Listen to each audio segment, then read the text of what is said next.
A new Omni-Fi original for you today. When the galaxy's most elegant species decided to starve humans into submission, they forgot one thing. Humans don't surrender when cornered, we invent. The message arrived like a surgical strike, precise, elegant, and devastating.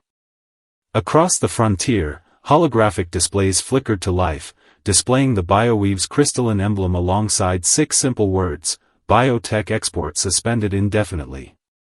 Chief Engineer Mira Okafor watched the transmission from her cluttered workshop on the Indomitable, surrounded by half-dismantled Vexcari navigation systems and a Kren power core that had been temperamental since the frontier skirmishes.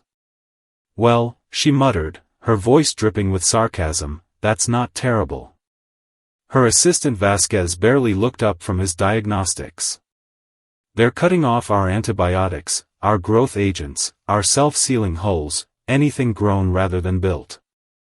Mira snorted, wiping grease from her brow with the back of her hand. "Please. The Sylphari think we're helpless without their fancy bioweapons. They've forgotten who built the first star drive that could navigate a nebula without getting lost. Humans. They've forgotten who jury-rigged a Kren warship's gravity well to pull a mining colony out of an asteroid field. Humans. They've forgotten who." She stopped, her eyes narrowing as she stared at the holographic transmission. "They've forgotten what happens when you corner an animal." On Conclave Station, Ambassador Warchief Threx listened to the Bioweave's explanation with forearms crossed, his massive frame dwarfing the conference table. "We seek to protect the integrity of biotechnology," the Sylphari representative said, her wings fluttering nervously. "Human tampering creates aberrations." Threx lowered his voice, a habit he'd adopted to avoid frightening smaller species. "Aberrations like the self-replicating bandage that saved my clan when the plague came? Or the crop that grows in vacuum?" The Sylphari shifted uncomfortably. "Uncontrolled innovation threatens the ecosystem." Threx leaned forward, his amber eyes glowing softly. "You speak of ecosystems as if they were static. Water flows, mountains erode, species evolve. Why should technology be different?" Across the table, the Vexcari representative interjected, "The Bioweave's concern is valid.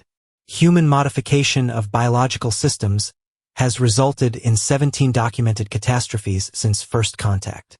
18, Threx corrected gently. "But those 18 created 19 solutions. Your species plans for centuries. We plan for tomorrow. Sometimes, tomorrow comes before you're ready." The room fell silent. Even the Weaver, watching from her crystalline throne, seemed impressed. Lyra Sylphari, yes, that Sylphari, sat cross-legged in her makeshift laboratory on the frontier, surrounded by samples from every species she could persuade, bribe, or steal from. Right then, she said to the holographic projection of Mira Okafor, who looked as if she hadn't slept in a week. "The Bioweave thinks they've won by cutting off our biotech. They've given us the perfect opportunity to become independent." Mira adjusted a tool on her wrist, her brow furrowed. "Biotech and engineering don't play well together. The molecular structures fight. Which is why we need to stop thinking of them as separate," Lyra replied, gesturing to a petri dish where mechanical components and tissue samples were growing together. "I've been studying the Orani, they've been combining organic and inorganic for millennia. Their temples are grown stone and living metal." Mira grunted, intrigued despite herself. "The Orani take decades to build one temple. We need something that works by next week." "Exactly," Lyra said, her eyes gleaming. "Which is why we're not building temples. We're building something better." Behind her, a culture of modified bacteria slowly assembled a microscopic gear mechanism, clicking softly in the quiet lab. The embargo's effects were becoming visible across the frontier. Hospitals ran low on biogel and synthetic blood. Colonies dependent on Sylphari crops faced shortages. And yet, where others saw crisis, Mira Okafor saw opportunity. "The Indomitable needs a complete systems overhaul," she announced to her crew, her voice crackling with energy over the comms. Standard biotech components are off the table. We're building something better.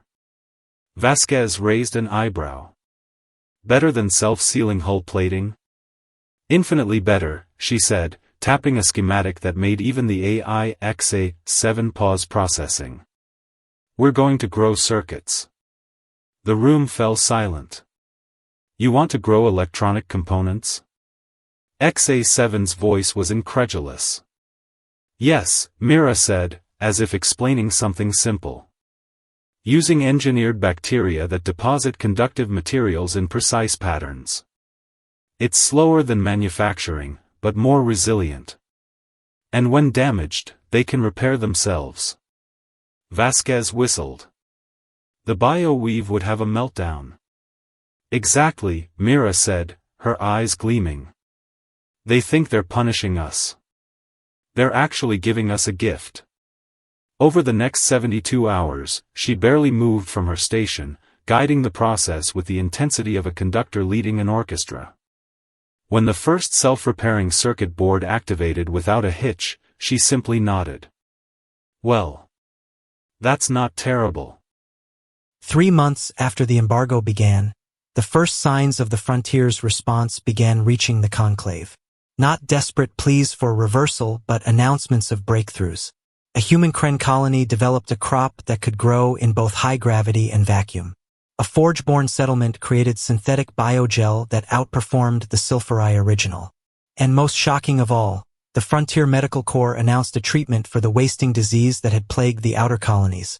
A treatment developed entirely without Bioweave input. On Conclave Station, the Bioweave representative listened to the reports with growing unease. These innovations violate the principles of biotechnology, she insisted. They're dangerous. Ambassador War Chief Threx leaned forward, his voice gentle but firm. You mistake familiarity for safety. The most dangerous things in the galaxy are the ones everyone thinks are safe. The Weaver, who had been observing silently, finally spoke. The Bioweave sought to control technology by limiting it. They have instead inspired its proliferation. The Vexcary representative nodded slowly. Innovation is a cascade effect. One breakthrough creates the conditions for another. Across the station, news of the Frontier's success spread like wildfire. Where the Bioweave had expected submission, they had sparked a revolution. 6 months after the embargo began, Mira Okafor stood on the bridge of the Indomitable, watching as the first fully self-sufficient frontier colony came online. No Bioweave imports. No dependence on any species but their own ingenuity. It works, Vasquez said, shaking his head in disbelief. Actually, it works better than the original designs. Mira adjusted her tool belt, a rare smile touching her lips. Of course it does. We had to make it work. On the view screen, a transmission came through, Lyra Silphirai, looking both triumphant and nervous. The samples you sent back are extraordinary, she said. The circuitry is as elegant as anything we've grown.